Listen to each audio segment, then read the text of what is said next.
तो ये जो ढोल है ये ऐलान है जंग का, ये ऐलान है कौम की फतह का, और ये उनका आखिरी सलामी है।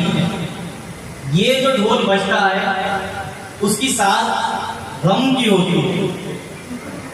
और किसी को भी खुशी का लगता है तो अपने घर की शादी में बजवा के देखें और शादी का अंजाम भी देखें। तो ये जब ताशा बजाने वालों को मालूम है कि हम गम के लिए बजा रहे हैं, तो आपको किस बात का एतराज, जब आपकी नियत इंटेंशन बहुत वाज़ेह है कि मालूम है कि ये गम का है।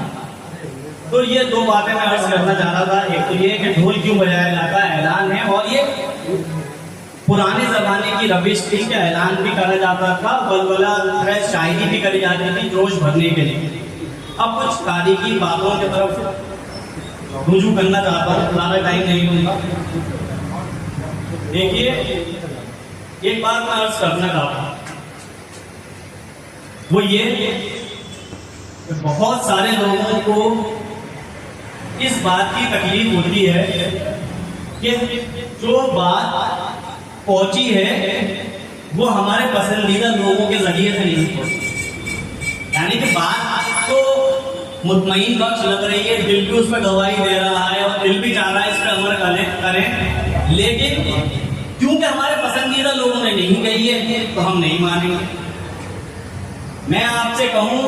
कि अगर आपका जानी दुश्मन भी हक बात कहे तो हक बात को तस्लीम कर लें, और आप पे जान निशावर करने वाला भी गलत बात करे तो उसकी बात नहीं तस्लीम करना चाहिए। तो इमाम के गम या अय्याम मुहर्रम के जरिए हम क्या पैगाम पहुंचाना चाहते हैं, ये मजलिसें क्यों होती हैं, तो ये मत देखें कि कहने वाला कौन है, कितनी उम्र का है, कहाँ से आया है। और हम अहले सुन्नत वल जमात, इसमें एक कमी जो मेरी नज़र से गुजरती है, अगर मैं गलत हूँ तो अल्लाह मुझे इस्लाह करे, कि हम अपने आप को किसी कंपनी के प्रोडक्ट के द्वारा बनाए गए कि हमारे